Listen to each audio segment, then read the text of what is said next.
Hello guys, এখন বেরিয়েছি সায়নাস গার্লফ্রেন্ডের সঙ্গে দেখা করতে যাব বাজকুল। তো রাস্তায় বেরিয়ে চলে এসেছি, বৃষ্টিও শুরু হয়ে গেছে। আমাদের সঙ্গে বৃষ্টি বৃষ্টি কোনোদিন সাথ ছাড়ছে না। আমরা যতক্ষণ না বাড়ি থেকে বেরিয়েছিলাম বৃষ্টি হচ্ছিল না, বাড়ি থেকে বেরিয়ে এসেছি বৃষ্টি শুরু হয়ে গেছে। চলো এবার আজকে সায়নের গার্লফ্রেন্ডের সঙ্গে দেখা করতে যাচ্ছি। সায়ন খুব এক্সাইটেড, চলো কি হয় সামনে দেখা যাক, বৃষ্টি কত দূর যায় আমাদের সঙ্গে। আমরা এখন প্রতাপদিঘি পেরিয়ে চলে এসেছি, আর একটু গেলেই আড়গোয়াল। তবে এখনো বেশ কিছুটা রাস্তা বাকি, তাই চলতে থাকি। এখন আমরা আড়গোয়াল ব্রিজ পেরিয়ে গেলাম। এবারে নেক্সট মাইলস্টোন হচ্ছে ইটাবেড়িয়া।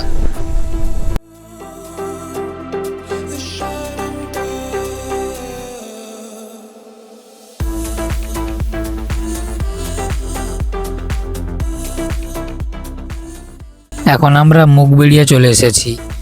এই যে সাইডে কলেজটা দেখছো, এটা হচ্ছে মুগবেড়িয়া কলেজ।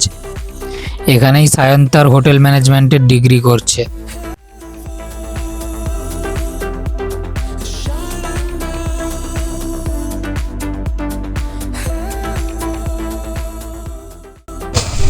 আমরা এখন এরিয়া স্টেশন ক্রস করলাম। নেক্সট ডেস্টিনেশন হচ্ছে বাজকুল কলেজ। আমরা জাস্ট হেডিয়া সিগন্যালটা ক্রস করেছি, জোর বৃষ্টি শুরু হয়ে গেছে। তাই দাঁড়িয়ে আছি সায়ন আর আমি। ওই একটা দোকান আছে, ওইখানে দোকানের সামনে দাঁড়িয়ে আছি।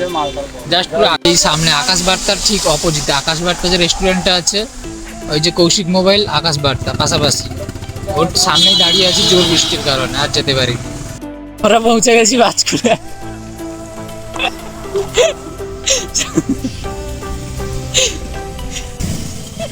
সায়নের গার্লফ্রেন্ড ওয়েট করছে কলেজের সামনে, কল করছিল এক্ষুনি। তা আমরা একটু কি করতে এসেছি, চলো ওখানে গিয়ে দেখা হচ্ছে। পৌঁছে গেছি, সামনেই সায়নের গার্লফ্রেন্ড দাঁড়িয়েছে, চলো দেখাচ্ছি। Wow beautiful! এখন আমরা রেস্টুরেন্টের সেকেন্ড ফ্লোরে চলে যাচ্ছি, কারণ নিচে নর্মাল বসে খাওয়ার ব্যবস্থা আর উপরে পুরো প্রাইভেট এরিয়া। আমি আবার এখানে একাই একটা টেবিলে বসে আছি। এই দেখো, এখানে প্রত্যেকটা টেবিলের চারপাশে কার্টেন দিয়ে ঘেরা আছে। ভাই এটা দেখে প্রাইভেট এরিয়া কম কোঠা বেশি লাগছে। যাই হোক, আমাদের খাবার চলে এসেছে চিকেন চাউমিন। এবার খেয়ে দেখি টেস্ট কেমন। দেখি এবার রেস্টুরেন্ট থেকে বেরিয়ে এসেছি। সায়ন তার গার্লফ্রেন্ডকে ছাড়তে গেছিল, তাই আমি রেস্টুরেন্টে অপেক্ষা করছিলাম। সায়ন ছেড়ে দিয়ে চলে এসেছে, এবার বেরিয়ে এসেছি রেস্টুরেন্ট থেকে। রাস্তাতে বাড়ির দিকে রওনা দিচ্ছি। খাওয়া দাওয়া তো তেমন বেশি কিছু ওই রেস্টুরেন্টে হয়নি, জাস্ট ওরা এমনি কথাবার্তার জন্যই এসেছিল, কিছু দরকারি কথা ছিল ওদের, তার জন্য এসেছিল ওরা ডিসকাশনের জন্য।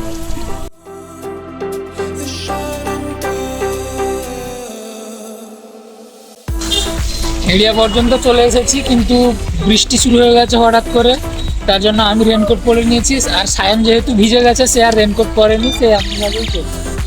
চলো স্যার, এই রেলগেট পড়ে গেছে, তার জন্য ওয়েট করতে হচ্ছে, সবাই দাঁড়িয়ে আছে।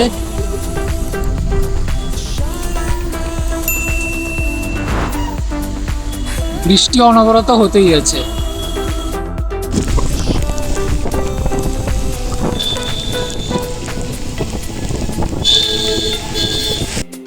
এখন মাথাখালি ঢুকে গেছি, প্রচুর বৃষ্টি হচ্ছে। আর বৃষ্টিতে চালানো যাচ্ছে না বাইক, ঠিক মতো তাকানোও যাচ্ছে না, এত বৃষ্টি হচ্ছে।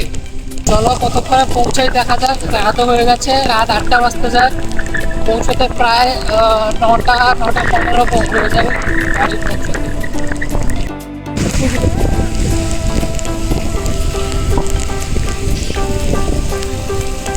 বৃষ্টি এখনো কমেনি, প্রচুর বৃষ্টি হচ্ছে।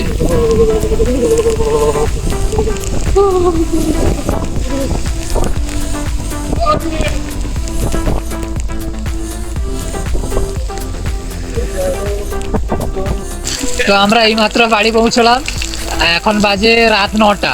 এখনো বৃষ্টি কমেনি, প্রচুর বৃষ্টি হচ্ছে। সায়ন পুরো ভিজে একদম ভিগা বিল্লি হয়ে গেছে, বাঘ এখন বিল্লি হয়ে গেছে একদম। ওর ঠান্ডা লাগছে প্রচুর। আর অ্যাকচুয়ালি আমাদের যাওয়ার কারণটা ছিল সায়ন হোটেল ম্যানেজমেন্টের জন্য, আর কয়েকদিনের মধ্যেই ও ভোপাল চলে যাবে 5 মাসের জন্য পুরো। তার জন্য একবার দেখা করে এলাম ওর গার্লফ্রেন্ডের সঙ্গে, তেমন কিছু না, একটা রেস্টুরেন্টে খাওয়া দাওয়া, হালকা কথাবার্তা, তারপরে চলে এলাম। এখন বৃষ্টিতে ভিজে অবস্থা খারাপ। আর আমরা কালকে যদি ওয়েদার ঠিক থাকে, কালকে না হলে পরশু দিন আমি, সায়ন আর দাদা মানে কৌশিক দা, তিনজন মিলে যাব কলকাতা। এবার কি জন্য যাচ্ছি, কেন যাচ্ছি সেটা জানার জন্য নেক্সট ব্লগের অপেক্ষা করো। চলো আজকের এই ব্লগটা এখানে এন্ড করছি। টাটা, ভালো থেকো, গুড নাইট।